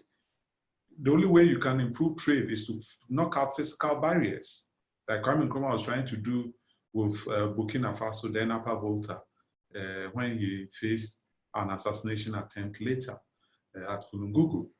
You know, the British, the Europeans They've taken away fiscal borders. When you want to travel, you are from the European Union. You can travel anywhere you want, go and work anywhere you want, stay anywhere you want. Then nobody is going to question you because you're a national of the European Union. Why can't we do that in Africa? Why are Nigerians viewed as aliens in Ghana? Why are Ghanaians viewed as aliens in Zambia? Well, we are all Africans. So it inures to the benefit of the people. It doesn't inure to the benefit of the elite alone. There's free movement of capital. It means investments. There's free movement of labor. So where there's shortage of labor, labor can move from a place where there's surplus to that place to go and work and create wealth, develop the area. But I'm not giving up. I'm an optimist. I'm an optimist because I'm a student of history. And I know that for EU to come, that's the European Union, it has been over 100 years of pan-European Union activities. It was way back in the 1816s, after the Vienna Congress, that people were trying very hard to bring Europe together. They fought and massacred themselves. They had 2 world wars, destroyed themselves before they had sense in order to come together to form the European Union. We have seen our fair share of tragedies. So why doesn't it push us to unite? And we should all fight for that unity, which is the panacea to our problems. Okay. Be mindful of the time because we are now at the top of the hour. I think we'll take 2 more questions. I will share the 1 question from the Winneba Collective and 1 more question from the audience. The question that I see, someone has used. Some books keeps moving. Some books says the Big Six fought for our independence. Please, was it only Nkrumah who fought for our independence, or it was the whole of the Big Six? And it will be also good to give the context of who the Big Six are for the people who are not from Ghana. Well, the Big Six had the 6 leading members of the United Gold Coast Convention, which I said was created on 4th of August, 1947, and demanded self-government in the shortest possible time. I also told you that Nkrumah came in December of 1947 and brought a new type of organization to the United Gold Coast Convention, radicalized it, and brought the people, the ordinary people, the youth, the women, into the center of the organization. That was resisted by some of those who founded the United Gold Coast Convention. And those leading members of the United Gold Coast Convention, who later on became the Big Six, included Dr. J.B. Dankwa, Justice Akuffo Henaku, William Oforiatta, Obechebi Lante, and Akwaje. Akwaje was the one who suggested the invitation of Nkrumah because Nkrumah had been his junior at Lincoln University in the United States of America. The Big Six was coined by the people. And why was it coined by the people? Because after the traders had boycotted European goods, which had culminated in the ex-servicemen's march to present a petition, and which ended in the bloody shooting in cold blood by the British, Imre and his people, at the Christian crossroads. They were arrested, these 6 individuals who led the United Gold Coast Convention, and sent to various prisons. So the name was coined the Big Six for their role in the independence struggle in that period of 1948. I indicated that the 5 said that it was the fault of Kwame Nkrumah. He was a communist. He had brought radicalization to the party, and he had organized what they later on condescendingly, I might say, called the veranda boys, and Flotsam and Jetsam. He had brought them into the center of organization, and that they were professional people who had their businesses, and because they didn't have time, that's why they had employed Kwame Nkrumah to come and work for them. So Kwame Nkrumah was an employee, so he could be dispensed with. Later on, they tried to do that. Kwame Nkrumah accepted it in front of the Kusi Commission, and you can refer to the proceedings of the Kusi Commission. And he took the whole blame. And he became a hero to the people. And history is made by the people. History is written by the people.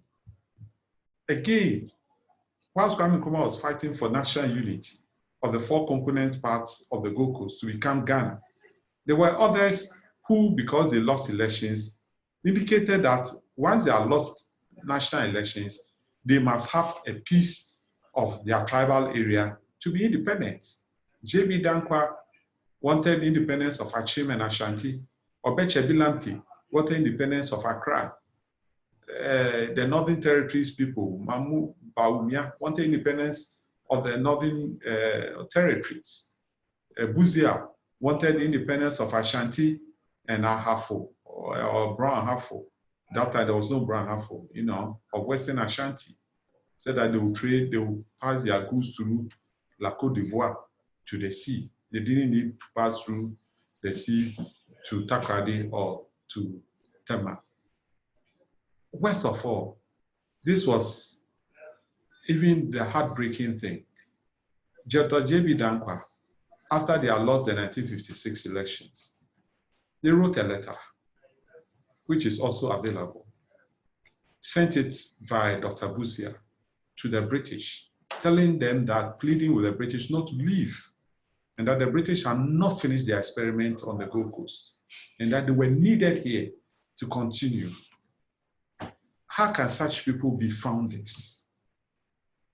If you can prove that looking for disunity, looking for the breaking into different parts, can amount to founding the whole, then I'll buy your logic. But it is not logical. You can't want independence for a small part and then be said to have been the founder of the larger parts. No. Their role in the struggle is there for all of us to know. But their roles are both positive and negative. And both must be said. Both must be interrogated honestly and openly without any hiding or anything, for us to know the roles of the various people. Nkrumah, being the founder of Ghana, is not the person Nkrumah. It was the people he represents. And he represents the ordinary people. He represents the working people. He represents the women. He represents the youth. Those who were derogatory called veranda boys, who were seen as nothing. These were the people who, through whose demonstration, through whose labor, through whose unflinching support at the ballot box, enabled Kwame Nkrumah to lead us to independence. And that's why we say he's the founder of modern Ghana. The question from Comrade Nima is, she wants to find out what is the motive of the current government for the change of Founders Day? Well, the motive of the current government for that is that they are giving an alternative narrative of their history. Like I've indicated, they feel that they were the natural rulers, or the antecedents felt and said it copiously, that they were the natural rulers of our country. And so the British should have dealt with them and dealt with them alone. The people did not trust them. So the people did not give them the mantle of leadership to lead us in the liberation struggle. The people found their own, which was in Kwame Nkrumah, and gave him that mandate. And he was able to prosecute the struggle successfully. So in order to turn the tables, they have to give a different narrative of the history and co-equate. Nobody is saying that the United Gold Coast Convention was not founded. It was. Nobody is saying that the role of Dankwa in there was not significant. It was. Was the role of Dankwa significant in the unity of our country? Was it significant in the acquisition of independence by modern Ghana and the creation of the state? No. I postulate that no, it was not. And so that is the narrative they want to change. But like I said, history is made by the people. History is in the collective memory of the people. And so the truth always comes. We were told that Herodotus did almost everything in ancient Greece. We now know that Herodotus stole most of the things from ancient Egypt. We now know about great mathematicians who were able to calculate for the construction of the pyramid. Or at a certain time when I was growing up, they said some people from somewhere from planet X came to fix the pyramid there. The truth will always come out because the truth is in the bosom of the people. Comrade Flo Mwashimba would like to ask a question live. Feel free to go and unmute your mic. Thank you very much. I don't know if you can hear me. Yes, we can hear you clearly.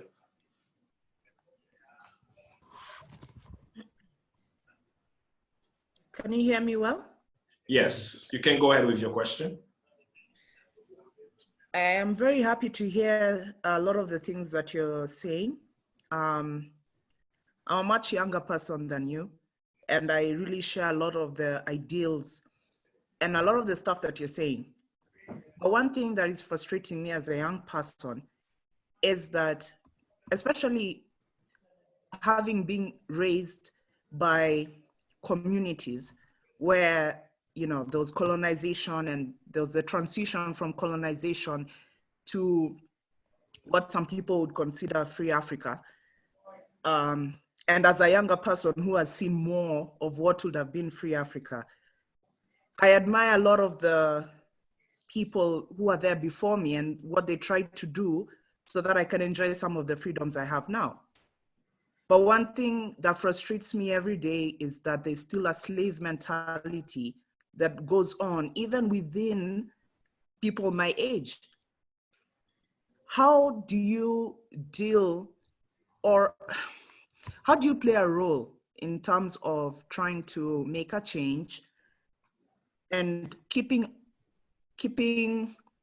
some of the, you know, the fights and freedoms, some of the fights and, you know, a lot of the, I don't know the word to use, but, you know, like you're still fighting and still talking about this point. And I think this is going to be something that will be, you know, would have to fight for so many generations before it can be eradicated in our brains.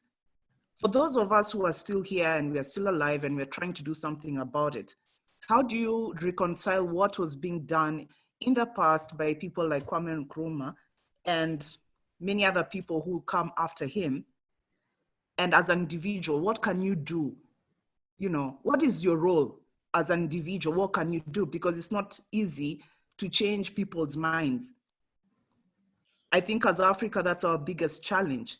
People have different thoughts, different ways of thinking. We've been brainwashed. So many of us have been brainwashed. We just follow a lot of what was handed down to us from generation to generation. And I don't know how we can be able to reconcile staying true to the African tradition, as well as a lot of what is out there in the world and how the world is moving. How do you reconcile, and what is the role that you can play?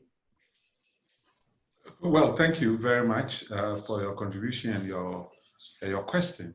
I believe that you must always keep hope alive. You must have confidence in yourself as a human being, and must have confidence in your people as having contributed to the human development and the human history. You just don't accept hook, line, and sinker what you are told about yourself. What do you know about yourself? Do you know yourself? Do you know the history of your people?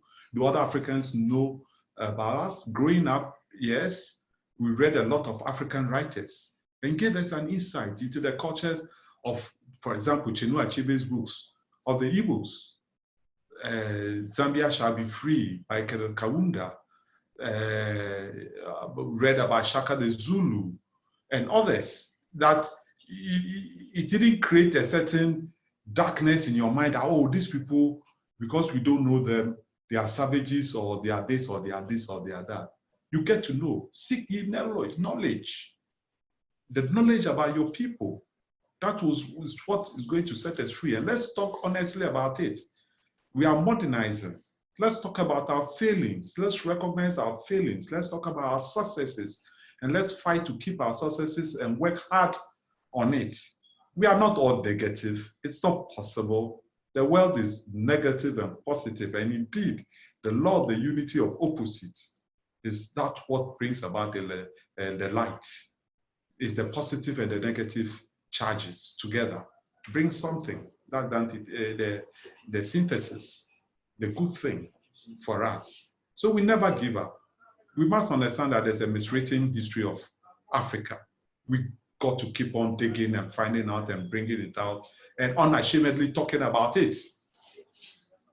I mean, being hip, being modern, being tech savvy doesn't mean that you don't talk about yourself or your people or their stories and everything. Yesterday or 2 days ago, I was having a conversation with a friend, and we're wondering, was Aladdin a white man? Was he a Caucasian with blue eyes?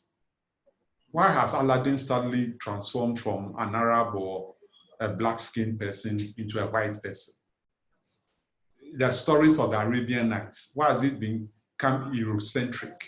Because they see value in those stories, and so they want to push it in order to project themselves. Do we do that to ourselves? Whether it's in fashion, whether it's in music, whether it's in food, whether it's our way of living, etc., etc.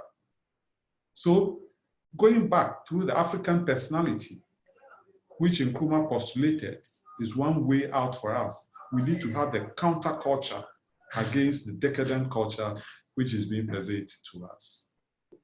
Comrade Dinah has a question for us. We will be coming to you in February soon, Comrade Dinah. I think it's this Saturday, Comrade. So her question is, what controversies did Kwame Nkrumah's government face, and how can it be likened to our current situations in Ghana? What controversies Kwame Nkrumah's government faced? Well, he faced a lot of controversies. His foreign policy of reaching out to all faced controversy because it was opposed by the Western powers. His fight to ensure that we have control over our natural resources was resented. Indeed, at a certain time, all the gold mining companies left our country and said gold had finished in Ghana. Although now we are the largest exporter of gold in Africa, ahead of South Africa. They told them that gold had, so he had to create a state gold mining corporation to continue gold mining in our country. They let the price of cocoa fall to its lowest, although we produce over 550,000 tons in 1965. So that the funds for our 7-year development plan was shrunk considerably. And of course, internally too, there was the mentality which our dear lady was talking about, the mentality that if you don't get sardines or corned beef, then there's a shortage of food. Meanwhile, 90% of Ghanaians were eating their fufu, were eating their plantain and contomere stew and etc. But the small middle class, because there were shortages of foreign exchange to import food for them, the food politics, that same food politics we see play out in Venezuela and other places, was also playing out here. And of course, within the political space, I was saying that Nkrumah was winning election after election. And so the opposition thought that they could only use violence to try to dislodge him. And in using the violence, they were clamped down. And so the political space for the other bourgeois and reactionary parties shrank for them. They were banned. because they financed attempted coup d'etats, 1958. Just imagine, a year after independence, one of the leading opposition members, Aram Konsa, was engaged in an attempted coup d'etat. You know, and so Nkrumah faced both international reaction. They didn't see why he should go and help a brother African country like Congo to help Lumumba to gain freedom for the Congo or other countries. So they supported him, and they got their local conservative reactionaries who thought that they should have the power and not Nkrumah to collaborate with. And those were some of the controversies he had. So we have about 8 minutes left. There is a comment that I'm going to read from Comrade Osman Togolan's son. He says, we have tried several times to have a common currency called the ECHO. It took several years, but still can be actualized due to a number of setbacks of member states.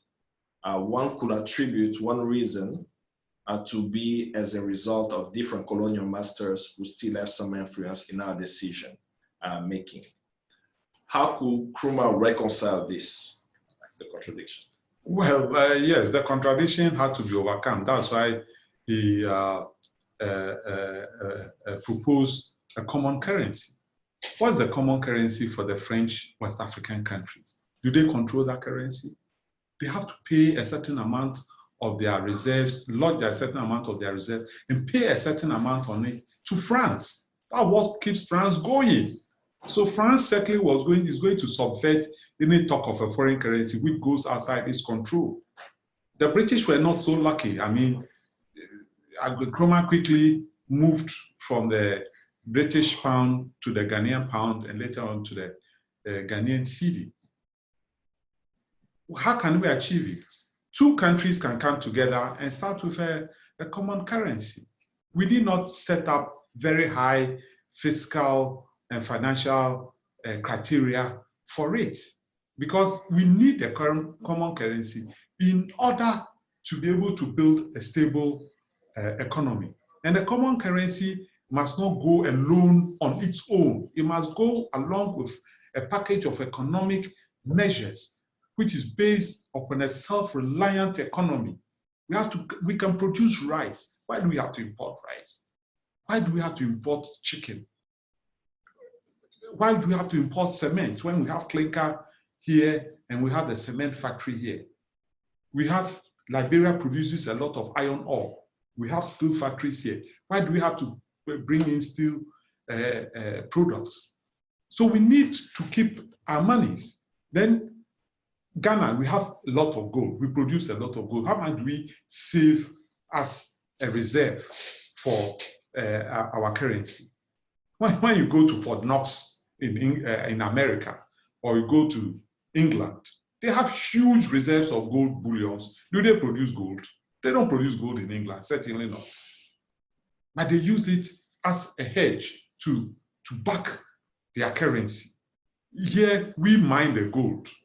Can't we mandate that every gold mine, a certain percentage must be sent to the central bank in order to be used as a reserve for a gold reserve for our currency? Can't Ghana and Liberia, or Ghana and Sierra Leone, or Ghana and Nigeria form a currency union and see others join it? I mean, the OAU, they didn't wait for all the African countries to join on the first day. Some took the lead and others have joined. The EU, their currency, their common currency, the euro, not every European, the British are certainly not part of it. Some started, Germany, France, and others started before others joined it. So why do we have to wait for everybody to agree before we start it? Let's start it, and I'm sure others will join it. I feel one of the questions has already been responded to, and I think we should bring it to a close. In terms of closing arguments, I hope that you can share with us in 2020, if Kwame Nkrumah, as we always say here at SFG, Nkrumah never dies. Since Nkrumah is living with us today, what will he be doing different in Ghana today? And anything you would like to add for your closing remarks? Well, there are certain internal values Nkrumah will still stand for. He will stand for eradication of poverty. He will stand for provision of water, electricity to everybody. He will stand for freedom. He will stand for justice. He will stand for liberation. But this will be done taking cognizance of the fact that we are in 2020. When Nkrumah came to Ghana in 1947, he didn't bring 1937 values or 1927 values. He brought the values of his time in the fight against colonialism. And so here, he will be fighting for national unity. He will be fighting for continental unity. He will be fighting for a more integrated economic unity, a self-reliant economy, for us to eat the rice we produce, for us to eat drink the milk that we produce, wear the clothes that we produce, and be confident as a people because we've got a rich history. Thank you, Comrade Justice. I think you it was very instructive. Thank you to all the collectives who joined the call. We apologize for the technical difficulties. It's a motivation for us to know that what we are doing, the work that we are doing is not in vain, and we'll continue to build with all the collectives. And we have comrades also connecting from London, from the DRC diaspora. Thank you, Comrade Marie-Claire, for joining us. We have South Africa as well, and we have everyone, and even those that we don't want them to watch us, but they are watching us, as we all know. We look forward to doing a second part to this, and we'll continue to engage you all in our lectures. Thank you for now, and as we say, Nkrumah Showboy, Amandla, away. Thank you, comrade.